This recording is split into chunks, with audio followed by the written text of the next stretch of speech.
Hello बच्चों, good evening. आज आप एक्सरसाइज 3 कक्षा 10 की मैथ मनोहर डॉक्टर मनोहर किताब का एक्सरसाइज 3A का क्वेश्चन नंबर दूसरा पढ़ेंगे। उस दिन हमने पहले क्वेश्चन का वीडियो बना के डाला था, आप लोगों ने लाइक किया, उसी प्रकार से इसमें भी लाइक और शेयर करिएगा। क्वेश्चन नंबर 2 हमारा कह रहा है 2 किलोग्राम सेब और 1 किलोग्राम अंगूर का मूल्य किसी दिन 160 रुपये था। एक महीने बाद 4 किलोग्राम सेब और 2 किलोग्राम अंगूर का मूल्य 300 रुपये हो जाता है। इस स्थिति को बीजगणितीय तथा ज्यामितीय रूप में व्यक्त कीजिए। एनसीईआरटी क्वेश्चन इंपॉर्टेंट है बच्चों, इसको देखिए कैसे हल किया जाता है। आइए आप हल पे आ जाइए। क्वेश्चन नंबर 3A का एक्सरसाइज 3A का दूसरा क्वेश्चन हमने क्या किया, सबसे पहले मानते हैं बच्चों। माना 1 किलोग्राम सेब का मूल्य x रुपये और 1 किलोग्राम अंगूर का मूल्य y रुपये मान लेते हैं। ठीक है, बिना माने सवाल नहीं हो सकते हैं क्योंकि रैखिक समीकरण बनाना है हमें। तो पहली शर्तानुसार 2 किलोग्राम सेब और 1 किलोग्राम अंगूर का मूल्य 160 रुपये था। बच्चों 1 किलोग्राम अंगूर का मूल्य, सेब का मूल्य x रुपये है, तो 2 किलोग्राम क्या हुआ 2x प्लस, जब तथा लगा हो या और लगा हो तो उसमें प्लस लगा देते हैं, प्लस y 1 किलोग्राम अंगूर का मूल्य है y रुपया और यहाँ पे 1 किलोग्राम अंगूर का मूल्य ही कह रहा, तो y लिख सकते हैं, y बराबर 160। ये हमारी समीकरण पहली बन गई। इसको कहते हैं बीजगणितीय रूपांतरण। इसी प्रकार दूसरी शर्तानुसार 4 किलोग्राम सेब तथा 2 किलोग्राम अंगूर का मूल्य 360 रुपया था। बच्चों 4 किलोग्राम सेब यानी 4x प्लस 2 किलोग्राम अंगूर यानी 2y बराबर 300। इसको हम सरल कर लेंगे, दोनों में 2 कॉमन है, 2 कॉमन ले लीजिए। 2 दूना 2x plus Y equal to 300 आया। 2 ये उस तरफ चला जाएगा तो 2x प्लस वाई बराबर 300/2 भाग हो गया 150 बचा। बच्चों 2x plus Y equal to 150 आया। ये हमारी समीकरण दूसरी बन गई। इसको कहते हैं बीजगणितीय रूपांतरण। ठीक है, ये हमारी रैखिक समीकरण है। अब इसके आगे हमें ग्राफ बनाना है, ग्राफीय रूपांतरण भी दिखाना है। इसके लिए क्या करें, ग्राफीय विधि के लिए हम ग्राफ बनाएंगे। इसके लिए समीकरण 1 को पहले लेते हैं। क्या लेते हैं, समीकरण 1 से 2x प्लस वाई बराबर 160 ऊपर वाला समीकरण लिया। इसमें से बच्चों जिस एक्स वाई हमारे क्या हैं, चर हैं, जो चर हमारा सिंगल हो उसका मान निकालते हैं। तो y बराबर हम क्या कर देते हैं, 160 माइनस 2x को उस तरफ 75 कर दिया। ध्यान रखिएगा, जो सिंगल हो उसको इस तरफ रखते हैं लेफ्ट में और बाकी को राइट में ले जाते हैं। ठीक है, इससे हम 2 बिंदु निकालेंगे जैसा कि पहले सवाल में कर चुके हैं। बच्चों अब मान किसका रखेंगे, x का। आपने देखा x का मान है 0 रखते हैं तो y का मान 160 आ जाएगा, इसलिए हम 0 नहीं रखेंगे, थोड़ा सा ऐसा रखेंगे कि थोड़ा कम मान आ जाए। तो हमने x का मान क्या माना, हमने मान लिया 50। ठीक है बच्चों, x बराबर 50 रखने पर y equal to 160 minus 2 into 50, 160 minus 100 बराबर 60 आ जाएगा। बच्चों x का मान 50, तो पहला बिंदु हमारा a हुआ। x का मान x का मान y यानी 50 का मान 60, y का मान 60 निकला हुआ है।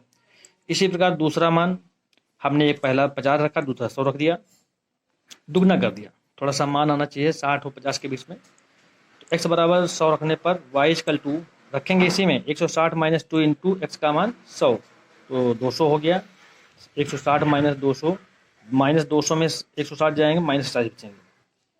अतः बिंदु हमारा बी बिंदु क्या हो जाएगा, 100 का माइनस 40। समीकरण 1 के लिए सारणी बना लेंगे तुरंत हम। x का y बिंदु ए और बिंदु बी के निर्देशांक, बिंदु ए के 50 का 60, बिंदु बी के 100 का माइनस 40। ठीक है, इसी क्रम में हम समीकरण 2 के लिए भी इसी तरह बिंदु निकालेंगे और सारणी बनाएंगे।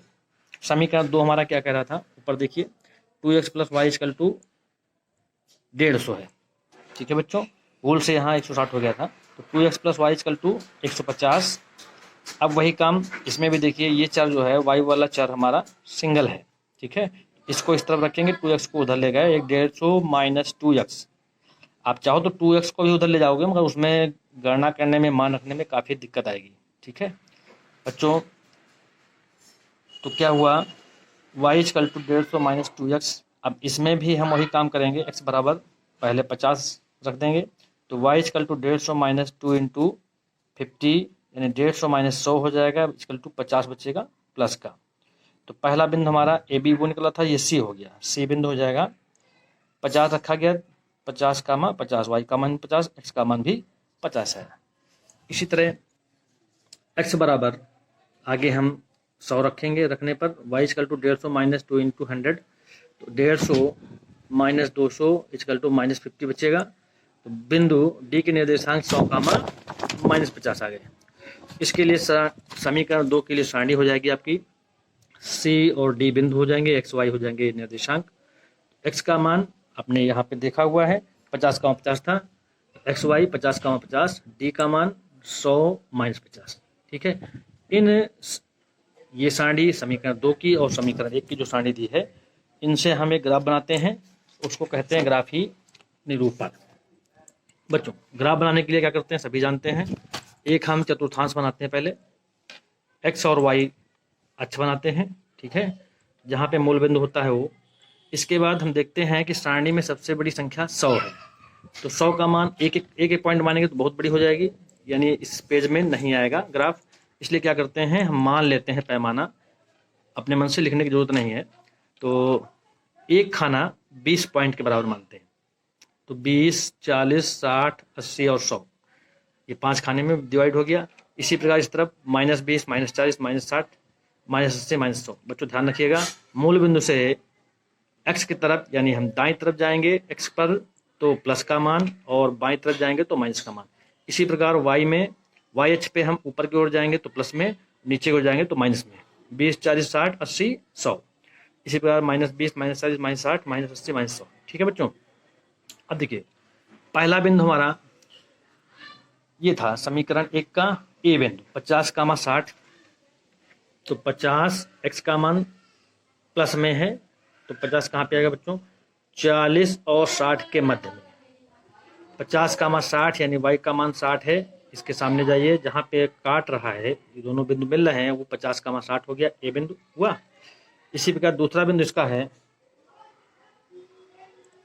100 कामा -40, तो 100 आपका देखिए यहाँ पे आया हुआ, -40 नीचे की ओर आ जाएगा, 40 सामने जाइए, ये बे बिंदु आ गया 100 कामा -40। इसी प्रकार समीकरण 2 की सारणी से आप सी का मान 50 कामा 50 है, तो 50 ये हुआ, 50 ही ऊपर जाएंगे हम, ये 40 और 60 के बीच में आएगा, यहाँ पे ये सी बिंदु 50 कामा 50 हो गया। और दूसरा बिंदु है डी 100 कामा -50, तो 100 आप समझते हैं, 100 तो यहाँ है एक्स का मान, और -50 ये 60 और 40 के बीच में आ जाएगा, यहाँ पे आया डी बिंदु 100 कामा -50। बच्चों 2 ही बिंदु लेंगे, ज़्यादा बिंदु लेने की जरूरत नहीं है, 2 बिंदु से हमारी रेखा बन जाती है। ठीक है, फिर पट्टी की सहायता से आप और ए और बी को मिला दीजिए, इसी प्रकार सी और डी को मिला दीजिए, ये देखिए दोनों रेखाएं एक सीध में जा रही हैं। ठीक है बच्चों, ये है हमारा ग्राफीय रूपांतरण, और जो समीकरण बने थे वो बीजगणितीय रूपांतर थे। ओके बच्चों, इसी प्रकार से आप अन्य इसके सवाल आप करेंगे, जो नहीं आएंगे हम आपको इम्पॉर्टेंट क्वेश्चन इसके बताते रहेंगे। ठीक है, वीडियो को लाइक, शेयर और सब्सक्राइब जरूर करिएगा। ओके बच्चों।